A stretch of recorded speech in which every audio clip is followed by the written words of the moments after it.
नमस्कार दोस्तों, मैं Parasnath life high study IAS में आपका स्वागत है। आज हम लोग राजा महेंद्र प्रताप सिंह राज्य विश्वविद्यालय अलीगढ़ के बीएड सेकेंड ईयर एग्जाम 2023 जो 4 मई 2023 को एग्जाम होने जा रहा है तथा साथ ही आगरा यूनिवर्सिटी का जो BEd second year re exam 2022-23 होने जा रहा है, उसके लिए पेपर 203 अर्थात समावेशी विद्यालय का सृजन या क्रिएटिंग एंड इंक्लूसिव स्कूल का फुल प्रैक्टिस सेट 11 हल करेंगे। इसके पहले 10 प्रैक्टिस सेट हल कर चुके हैं हम लोग, डिस्क्रिप्शन में लिंक दिया गया है, आप लोग जाकर देख लीजिएगा। इसके टॉप 75 अति महत्वपूर्ण प्रश्न हल करेंगे। यहाँ से निश्चित रूप से एग्जाम में प्रश्नों के सेम टू सेम आने की संभावना है, इसलिए आप लोग वीडियो को पूरा देखिएगा। दोस्तों, प्रश्नों पर आएँ, लेकिन उससे पहले प्लीज़ आप लोग वीडियो को ज़्यादा से ज़्यादा शेयर कीजिए जिससे सभी लोगों को लाभ हो सके। यदि आप लोग चैनल को सब्सक्राइब नहीं किए हैं, चैनल को सब्सक्राइब कीजिए तथा वीडियो को लाइक और शेयर जरूर कीजिए, इससे हमें मोटिवेशन मिलता है। आइए देखते हैं प्रश्नों को। पेपर 203 अर्थात समावेशी विद्यालय का सृजन, इसका फुल प्रैक्टिस सेट 11 देखेंगे। इसका पहला प्रश्न है, श्रवण बाधिता के निर्धारण का आधार क्या है? श्रवण बाधिता के निर्धारण का आधार क्या है? ए शैक्षिक उपलब्धि, बी बुद्धिलब्धि, सी डेसिबल अंक, डी स्नेलन चार्ट। सही जवाब हो जाएगा श्रवण बाधिता के निर्धारण का आधार क्या है, तो इसका सही जवाब हो जाएगा सी डेसिबल अंक। अगला प्रश्न है, समावेशी शिक्षा में श्रवण बाधितों के लिए क्या आवश्यक नहीं है? महत्वपूर्ण प्रश्न है, अगर नहीं शब्द आ जाए तो इसका सही जवाब हो जाएगा डी संगीत कार्यक्रम, विशेष शिक्षण विधियां बिल्कुल, माता पिता और समाज का सहयोग बिल्कुल, चिकित्सीय परीक्षण ये भी जरूरी है, लेकिन संगीत कार्यक्रम ये बहुत इंपॉर्टेंट नहीं है। ठीक है, श्रवण बाधिता जो सुन नहीं सकते हैं तो उनके लिए संगीत कोई मतलब नहीं है, बट थोड़ा सा अगर एहसास कर सकते हैं तो उसमें हो सकता है थोड़ा बहुत मनोरंजन हो जाए, बाकी वो ज़्यादा कुछ होता नहीं है। अगला प्रश्न है, दृष्टि दिव्यांग ज्ञानार्जन करते हैं। सही जवाब हो जाएगा इसका डी इन सभी पर, श्रवण, स्पर्श और घ्राण इंद्रियां सभी पर। अगला प्रश्न है, क्षेत्र के आधार पर निर्देशन का कौन सा प्रकार नहीं है? महत्वपूर्ण है। सही जवाब हो जाएगा 4 का ए, सामूहिक निर्देशन नहीं है, शैक्षिक, व्यक्तिगत, व्यवसायिक निर्देशन है। अगला प्रश्न है, मानसिक मंदित बालकों के निर्देशन सेवा क्या है? सही जवाब हो जाएगा 5 का डी सभी। मानसिक मंदता का मापन, शिक्षण, प्रशिक्षण, पाठ्यक्रम तथा शैक्षिक योजनाओं में सुधार, आत्मविश्वास के विकास में सहयोग सभी। अगला प्रश्न है, निर्देशन सेवा की कौन सी विशेषता नहीं है? सही जवाब हो जाएगा 6 का सी, निर्देशन व्यक्तिगत निजता का उल्लंघन है। अगला प्रश्न है, समावेशी शिक्षा के विकास के लिए समुदाय का कौन सा कार्य नहीं है? सही जवाब हो जाएगा 7 का ए, अक्षमों के प्रति उपेक्षात्मक व्यवहार, ये नहीं है, आप किसी के प्रति भी उपेक्षात्मक व्यवहार नहीं कर सकते हैं। अगला प्रश्न है, निम्न में से कौन सा प्रकार मल्टीमीडिया का नहीं है? सही जवाब हो जाएगा 8 का ए, सेटेलाइट, ये मल्टीमीडिया का नहीं है, बाकी print media, digital media, internet या कंप्यूटर ग्राफिक्स ये सारे हैं। सेटेलाइट क्या है? ये नहीं है, एक उपग्रह है सेटेलाइट। अगला प्रश्न है, भारत में दृष्टि दिव्यांगों का राष्ट्रीय संस्थान कहाँ है? सही जवाब हो जाएगा बी, देहरादून में, बार बार पूछा जाता है, महत्वपूर्ण है। अगला प्रश्न है, भारतीय पुनर्वास परिषद की स्थापना कब हुई? मोस्ट इंपॉर्टेंट है, बार बार पूछा जाता है। सही जवाब हो जाएगा 1993 में। अगला प्रश्न है, मानसिक मंदता का प्रमुख कारण है? सही जवाब हो जाएगा, इसका ध्यान रखना, वंशानुक्रम और वातावरण दोनों, अर्थात सी इसका सही जवाब है, ए बी दोनों। अगला प्रश्न है, मानसिक मंदता के लिए शिक्षण प्रविधियां हैं। मानसिक मंदता के लिए शिक्षण प्रविधि है, सही जवाब हो जाएगा इसका डी, पाठवर्ष को छोटे छोटे खंडों में प्रस्तुत किया जाए, सतत पुनर्बलन दिया जाए, सतत अभ्यास कराया जाए, अर्थात सभी। हमने रिक्वेस्ट है आप लोग वीडियो को ज़्यादा शेयर कीजिए, कॉलेज ग्रुप दोस्त यार जो भी हैं, और जिस कॉलेज में आपका सेंटर है जहाँ एग्जाम देने जा रहे हैं वहाँ भी बच्चों को इस बीएड बच्चे हैं उनको इस चैनल के बारे में बताइए प्लीज़। और जिस कॉलेज से आप बीएड करें वहाँ के जो आपके जूनियर है उनको बताइए, निश्चित रूप से लाभ होगा। क्योंकि सेकंड सेमेस्टर जो होगा बीएड फर्स्ट ईयर का सेकंड सेमेस्टर होगा, 20 जून से एग्जाम है, उसको भी हम लोग देखेंगे, क्योंकि फर्स्ट सेमेस्टर में लोग हल किए तो आप देख भी चुके होंगे कितना बेनिफिट हुआ होगा। तो प्लीज़ चैनल को ज़्यादा से ज़्यादा लोगों के बारे में जागरूक कीजिए, लोगों को बताइए, हम्बली रिक्वेस्ट है। और वीडियो को लाइक जरूर कीजिए, आप लोग लाइक नहीं करते हैं, देखते कितने लोग लाइक नहीं करते हैं। प्लीज़ लाइक करने में कोई दिक्कत नहीं है, आपको कोई नुकसान नहीं है। तो सही जवाब हो प्रतिभाशाली बच्चों की विशेषताएं हैं, तो सही जवाब हो जाएगा इसका डी सभी। प्रतिभाशाली बच्चों की विभिन्न रुचियां होती हैं, प्रतिभाशाली बच्चे मौलिक चिंतन करते हैं, प्रतिभाशाली बच्चों का विशाल शब्दकोश होता है, सभी। अगला प्रश्न है, निम्न में से कौन सी रणनीति समावेशी विद्यालय के अधिगम वातावरण को सकारात्मक बनाने में सहायक नहीं है?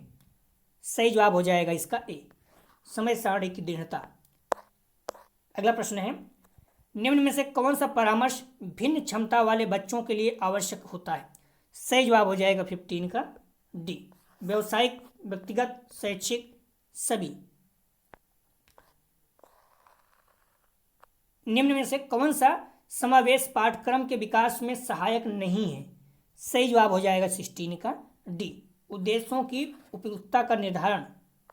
अगला प्रश्न है, निम्न में से कौन सी विधि समावेशी कक्षा हेतु उपयुक्त है? सही जवाब हो जाएगा इसका डी, उपयुक्त सभी। कहानी वचन विधि, प्रोजेक्ट, खेल विधि, सभी। अगला प्रश्न है,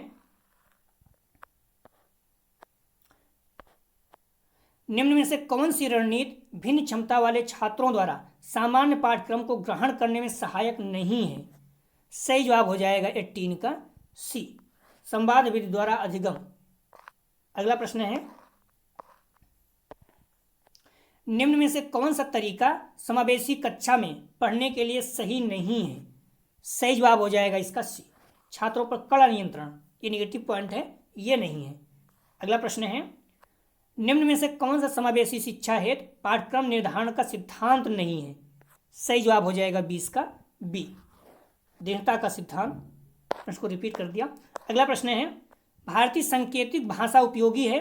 सही जवाब हो जाएगा इसका, ध्यान रखना, भारतीय सांकेतिक भाषा उपयोगी है, सही जवाब हो जाएगा ये 21 का बी। ठीक है, श्रवण बाधित छात्रों के लिए भारतीय सांकेतिक भाषा उपयोगित है, श्रवण बाधितों छात्रों के लिए सुन नहीं सकते हैं, बाकी तो दृष्टि बाधित है उनके लिए भाषा का कोई मतलब नहीं रहता है। ठीक है, सही जवाब हो जाएगा इसका बी। अगला प्रश्न है, निम्न में से कौन सा समावेशी शिक्षा में बहुमाध्यम का प्रयोग का सिद्धांत नहीं है? सही जवाब हो जाएगा इसका बी, जटिलता का सिद्धांत। अगला प्रश्न है, कि किसी प्रश्न में आपको संदेह है तो कमेंट सेक्शन में प्रश्न संख्या प्लस बुक में किस जगह पे है आप लोग जरूर कमेंट कीजिएगा प्लीज, या फिर कोई जहाँ भी प्रूफ मिलता है। निम्न में से कौन सा विशिष्ट आवश्यकता वाले बच्चों के लिए अधिगम सामग्री के विकास के लिए आवश्यक नहीं है? सही जवाब हो जाएगा 23 का सी, या महंगी होनी चाहिए, ये नहीं है, क्योंकि कोई भी चीज़ अगर महंगी है तो जाहिर सी बात है कोई लोगों को एफर्ट नहीं कर पाएंगे और दिक्कत होती है। निम्न में से कौन सा व्यक्तिनिष्ठ अधिगम कार्यक्रम नहीं है? सही जवाब हो जाएगा बी, शाकाहारी अधिगम। अगला प्रश्न है, निम्न में से कौन सा शिक्षण सामान्य शिक्षण एवं उपचारात्मक प्रशिक्षण के उपरांत छात्रों की समस्या के समाधान हेतु उपयोगी है? सही जवाब हो जाएगा इसका डी, उपयुक्त सभी, समूह, निर्णयात्मक और शाकाहारी शिक्षण, सभी। अगला प्रश्न है, निम्न में से कौन सा भौतिक संसाधन समावेशी विद्यालय हेतु उपयोगहीन है? सही जवाब हो जाएगा 26 का बी, चक्राकार सीढ़ी जो है ये, इसका कोई मतलब नहीं है, चौड़े रैंप, व्हील चेयर, खुरदरे फर्श, ये सारी चीजें उपयोगी हैं। अगला प्रश्न है, निम्न में से कौन सा बिंदु समावेशी शिक्षा हेतु सकारात्मक दृष्टिकोण विकसित करने हेतु उपयुक्त नहीं है? बार बार नहीं शब्द वाले प्रश्न पूछे जाते हैं। सही जवाब हो जाएगा डी, भिन्न क्षमता वाले बच्चों से प्रतिस्पर्धा रखना, ये नहीं है। अगला प्रश्न है, निम्न में से किस कौशल का होना विशिष्ट शिक्षक के लिए आवश्यक है? सही जवाब हो जाएगा 28 का डी, संज्ञानात्मक दक्षता, भावात्मक दक्षता और मनोगत्यात्मक दक्षता, सभी। अगला प्रश्न है, परामर्श का प्रकार है? सही जवाब हो जाएगा इसका डी, उपयुक्त सभी, नैदानिक, मनोवैज्ञानिक, छात्र परामर्श, सभी। अगला प्रश्न है, निम्न में से क्या समावेशी कक्ष में विविधताओं के अनुकूलन के लिए नवीन उपागमों में सम्मिलित नहीं है? सही जवाब हो जाएगा 30 का बी, अध्यापक केंद्रित पाठ्यक्रम, अध्यापक केंद्रित पाठ्यक्रम ये नहीं है। अगला प्रश्न है, परामर्श पारस्परिक रूप से सीखने की प्रक्रिया है या कथन किसका है? सही जवाब हो जाएगा ए, कॉल्स रोजर्स का। अगला प्रश्न है, निर्देशन का प्रकार है? सही जवाब हो जाएगा डी, सभी। अगला प्रश्न है, शाकाहारी अधिगम के क्या उद्देश्य हैं? सही जवाब हो जाएगा इसका सी, ज्ञानात्मक समावेश सामाजिक दोनों। अगला प्रश्न है, पाठ्यक्रम डॉट डॉट किस संस्कृति दर्शाता है? तो पाठ्यक्रम किसकी संस्कृति दर्शाता है? सही जवाब हो जाएगा इसका ए, पाठ्यक्रम समाज की संस्कृति दर्शाता है। अगला प्रश्न है, निम्नलिखित में से समावेशी शिक्षा में पाठ्यक्रम का घटक नहीं है? डी इसका सही जवाब हो जाएगा, रचना या बनावट, मूल्यांकन उद्देश्य प्रकरण है। अगला प्रश्न है, श्रवण दृश्य सामग्री का प्रकार है? सही जवाब हो जाएगा, ध्यान रखना, श्रवण दृश्य मतलब जो दिखाई भी दे और सुनाई भी दे। सही जवाब हो जाएगा 36 का बी, चलचित्र। टेप रिकॉर्डर क्या तो सिर्फ सुनाई देता है, श्यामपट क्या तो सब दिखाई देता है। सही जवाब हो जाएगा बी, श्रवण मतलब जो सुनाई भी दे दिखाई भी दे। पाठ्यक्रम के आधारभूत घटक कितने हैं? सही जवाब हो जाएगा ए, 3। अगला प्रश्न है, ध्यान रखना, पाठ्यक्रम को 3 मुख्य घटकों में व्यवस्थित किया गया जा सकता है, उद्देश्य, सामग्री या विषय वस्तु और सीखने के अनुभव। अगला प्रश्न है, परामर्शदाता छात्रों से वार्तालाप करते हुए किन बातों का ध्यान रखते हैं? सही जवाब हो जाएगा डी, रुचियां, आवश्यकता और योग्यता सभी। अगला प्रश्न है, शिक्षित युवा सेवा समिति है? महत्वपूर्ण है, बार बार पूछा जाता है। सही जवाब हो जाएगा ए, एनजीओ है। शिक्षित युवा सेवा समिति क्या है? तो एनजीओ है। याद रखना आप लोग, फुल फॉर्म में कभी पूछ लेता है। डीपीईपी में डी का क्या मतलब है? सही जवाब हो जाएगा इसका, ध्यान रखना, बी, डिस्ट्रिक्ट होता है। आप लोग देख चुके होंगे, जिला प्राथमिक शिक्षा कार्यक्रम, district primary education programme, Bharat सरकार द्वारा 1994 में सभी बच्चों के लिए प्राथमिक विद्यालय पहुंच प्रदान करने के लिए ड्रॉप्ड आउट दरों को कम करने अर्थात जो छोड़ देते हैं, भारत में प्राथमिक शिक्षा के सार्वभौमिक के उद्देश्य को प्राप्त करने के उद्देश्य से शुरू किया गया था। दोनों पॉइंट की याद रखना। राष्ट्रीय माध्यमिक शिक्षा अभियान कब शुरू हुआ? सही जवाब हो जाएगा बी, 2009 में। यह योजना मार्च 2009 में माध्यमिक शिक्षा की गुणवत्ता में सुधार लाने के उद्देश्य से शुरू की गई थी। अगला प्रश्न है, कौन सा तत्व सहयोगी अधिगम का तत्व है? सही जवाब हो जाएगा 42 का, ध्यान रखना 42 का सही जवाब है सी, सकारात्मक अंतर्निर्भरता, सामूहिक प्रक्रियाकरण दोनों। अगला प्रश्न है, एक तंत्र जिसमें 2 व्यक्ति एक साथ एक यूनिट के रूप में कार्य करते हैं को कहा जाता है? सही जवाब हो जाएगा बी, सहभागी तंत्र। अगला प्रश्न है, अबेकस एक डॉट डॉट है? सही जवाब हो जाएगा ए, गणना का उपकरण। महत्वपूर्ण है, बार बार पूछे जाते हैं ये। अगला प्रश्न ध्यान रखना, अबेकस एक प्राचीन गणितीय यंत्र है जो जोड़, घटाना, गुणा, भाग जैसे आसान सवालों के अलावा मुश्किल गणितीय सवाल जैसे भिन्न वर्गमूल के सवाल को हल करने के लिए इस्तेमाल किया जा सकता है। गणना करने वाले इस यंत्र का आविष्कार लगभग 2500 साल पहले चीन में हुआ था। अगला प्रश्न है, अबेकस का मुख्य उद्देश्य डॉट डॉट है? सही जवाब हो जाएगा ए, मस्तिष्क क्षमताओं का विकास।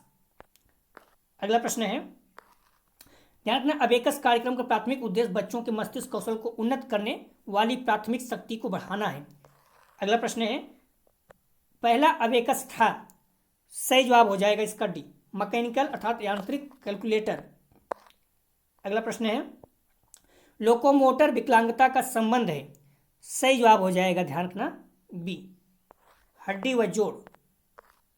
अगला प्रश्न ध्यान रखना, लोकोमोटर विकलांगता यह एक ऐसी अवस्था है जिसमें शारीरिक क्षति के कारण व्यक्ति की हड्डी, मांसपेशियां एवं जोड़ों को सामान्य रूप से कार्य करने में बाधा हो।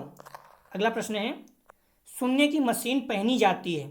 सही जवाब हो जाएगा सी, सुनने की विकारता की स्थिति पर निर्भर। अगला प्रश्न है, ब्रेल है? सही जवाब हो जाएगा 49 का बी, पढ़ने लिखने का दूसरा तरीका। अगला प्रश्न है, सामान्य बालक की बुद्धि लब्ध होती है? सही जवाब हो जाएगा, बार बार बता चुका हूं, 90 से 110। 70 से कम है तो जड़ बुद्धि, 70 से 80 अल्प बुद्धि, 80 से 90 मंद बुद्धि, 91 से 110 के बीच में या फिर 90 से 110 के बीच में सामान्य बुद्धि। 111 120 में तीव्र, 121 130 के प्रखर, 140 फिर कभी 130 के ऊपर भी कहीं कहीं मिल जाएगा, तो ध्यान रखना प्रतिभाशाली, 140 प्लस प्रतिभाशाली, दोनों पॉइंट रखना। सामान्य बालकों के लिए 90 से 110 या फिर 91 से 110, और प्रखर के लिए 140 प्लस। महत्वपूर्ण है, दोनों पॉइंट याद रखना, बार बार पूछा जाता है। तो इसका सही जवाब था सामान्य, 50 का सही जवाब है सी। अगला प्रश्न है, कौन सा सहयोगी अधिगम के तत्वों से संबंधित नहीं है? सही जवाब हो जाएगा 51 का बी, सांस्कृतिक विकास। समावेशी विद्यालय में शामिल होते हैं, सही जवाब हो जाएगा सी, ए बी दोनों। विकलांग बालक और गैर विकलांग बालक और विकलांग बालक दोनों समावेशी विद्यालय में सम्मिलित होते हैं। अगला प्रश्न है, ब्रेल पद्धति का जनक कौन है? सही जवाब हो जाएगा ए लुई ब्रेल। अगला प्रश्न है, समावेशी शिक्षा आज के समय की मांग है, क्या यह सही कथन है? सही जवाब हो जाएगा ये हाँ। अगला प्रश्न है, प्रत्येक बालक का अपना योगदान स्कूल के लिए खास, अनोखा व मूल्यवान होता है, यह कथन किस शिक्षक की बात है?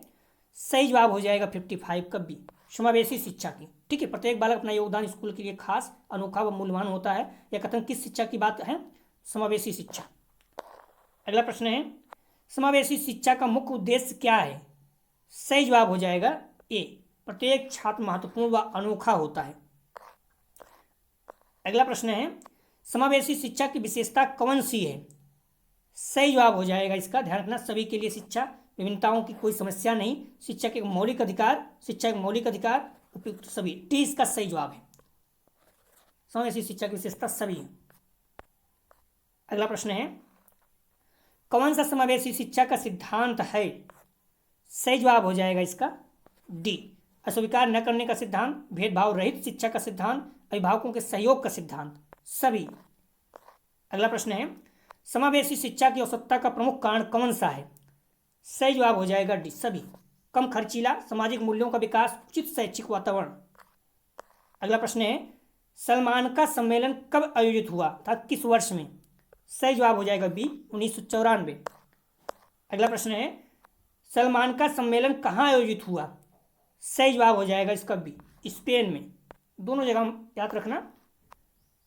प्रतिभाशाली बालकों की कौन सी विशेषता होती है? सही जवाब हो जाएगा डी, उत्कृष्ट स्मृति, तीव्र अधिगम, विशाल शब्दकोश, सभी। अगला प्रश्न है, छात्रों की विकलांगता का कौन सा लक्षण है?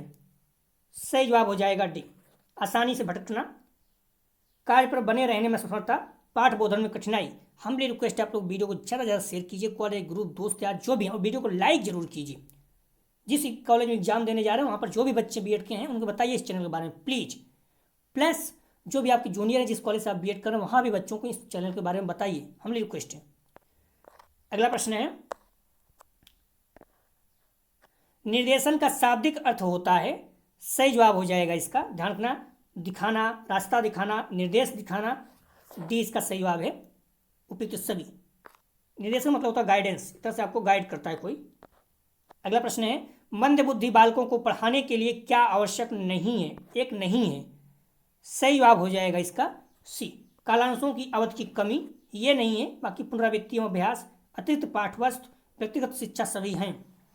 अगला प्रश्न है, प्रतिभाशाली बच्चों का IQ स्तर है? सही जवाब हो जाएगा ए, 140। मैंने पहले बताया सामान्य है तो 91 से 110, प्रतिभाशाली है तो 140 के ऊपर, 140 प्लस, दोनों महत्वपूर्ण, मोस्ट इंपॉर्टेंट, बार बार पूछा जाता है। अगला प्रश्न है, कम दृष्टिहीन बालकों के लिए कक्षा प्रबंधन में क्या आवश्यक है? सही जवाब हो जाएगा 67 का डी, सभी। ऐसे बालक को आगे की सीट पर बैठाना, कक्ष के भौतिक वातावरण से परिचित कराना, कक्षा में उचित प्राकृतिक रोशनी व हवा की व्यवस्था करना। थोड़ा एग्जाम से हम लोग तेज चल रहे हैं, बाकी उसके बाद हम लोग फिर से जब करेंगे नॉर्मली रहेगा। कई बच्चे बोलते हैं सारे ऑप्शन पढ़ने के लिए, तो उस टाइम में थोड़ा ज़्यादा लग रहा है, तो इसलिए अभी एक ऑप्शन पढ़ रहे हैं, जब एग्जाम हो जाएगा बीएड सेकंड ईयर का तो हम लोग सारे ऑप्शन पढ़ेंगे, जैसे आप बोलेंगे वैसे करेंगे। स्वरबाधितों हेतु संप्रेषण तकनीकियाँ होती हैं? सही जवाब हो जाएगा इसका डी, सभी। चिन्ह भाषा, ओठ, संकेत भाषा, सभी। अगला प्रश्न है, मानसिक मंद बालकों के लिए कक्षा प्रबंधन हेतु क्या आवश्यक नहीं है? सही जवाब हो जाएगा सी, कठोर अनुशासन, नेगेटिव पॉइंट है, ये नहीं है। अगला प्रश्न है, राष्ट्रीय पाठचर्या रूपरेखा 2005 के अनुसार समावेशी शिक्षा प्रदान करने के तरीके में क्या शामिल नहीं है? सही जवाब हो जाएगा बच्चों की विविधता को अस्वीकारना, ये नहीं है। अगला प्रश्न है, शिक्षा प्रक्रिया में अनुकूलन की आवश्यकता किसे नहीं होती? सही जवाब हो जाएगा ये सी, मानसिक मंदितों के लिए, शारीरिक, श्रवण और दृष्टिबाधितों के लिए होती है। अगला प्रश्न है, शिक्षा का आधार है? सही जवाब हो जाएगा डी, दार्शनिक, सामाजिक, मनोवैज्ञानिक सभी। शिक्षक की विषय वस्तु में क्या निहित है? सही जवाब हो जाएगा डी, सभी, शिक्षण, प्रशिक्षण, अनुदेशन सभी। अगला प्रश्न है, समावेशी शिक्षा का सर्वप्रथम विकास कहाँ हुआ? मोस्ट इंपॉर्टेंट रखिएगा इसको। सही जवाब हो जाएगा बी, अमेरिका में। अगला प्रश्न है, विशिष्ट शिक्षा के जनक कौन था? Most important. सही जवाब हो जाएगा बी, जीन मार्क इक्टार्ड। बौद्धिक विकलांग बच्चों को शिक्षित करने के लिए वैज्ञानिक प्रयासों की शुरुआत एक फ्रांसीसी चिकित्सक ओटोलॉजिस्ट जीन मार्क गैस्पर्ड इटार्ड के प्रयास से हुई थी। इतना बड़ा याद रखने की जरूरत नहीं है, नाम याद रखो सही रहेगा। दोस्तों यह था वीडियो 203 अर्थात समावेशी विद्यालय का निर्माण या सृजन। इसका फुल प्रैक्टिस 11 था। टाइम अगर मिलता है थोड़ा बहुत तो हम लोग 12 भी करेंगे अभी, ठीक है। तो हमारी रिक्वेस्ट है आप लोग वीडियो ज़्यादा शेयर कीजिए, कॉलेज ग्रुप दोस्त यार जो भी हैं, और जहाँ एग्जाम देने जाते हैं वहाँ भी इस चैनल के बारे में बच्चों को बताइए, और जिस कॉलेज से बीएड कर रहे हैं वहाँ भी अपने जूनियर को अर्थात फर्स्ट ईयर वालों को बताइए। आप लोग जितना भी समय बचा हुआ है जम के पढ़ते रहिए प्लीज़। वीडियो को जितना ज़्यादा शेयर करेंगे उतना व्यू आएगा, थोड़ा मोटिवेशन बना। वीडियो 204 205 हम लोग हल करते रहेंगे। दोस्तों डिस्क्रिप्शन कमेंट सेक्शन दोनों जगह पर टेलीग्राम और ग्रुप का लिंक दिया गया है, आप लोग ग्रुप ज्वाइन कर लीजिए, इससे आपको पीडीएफ और नोटिफिकेशन प्राप्त हो सके। एक बार पुनः कह रहे हैं, प्लीज़ वीडियो को लाइक जरूर कीजिए और ज़्यादा शेयर कीजिए। वीडियो देखने के लिए धन्यवाद दोस्तों।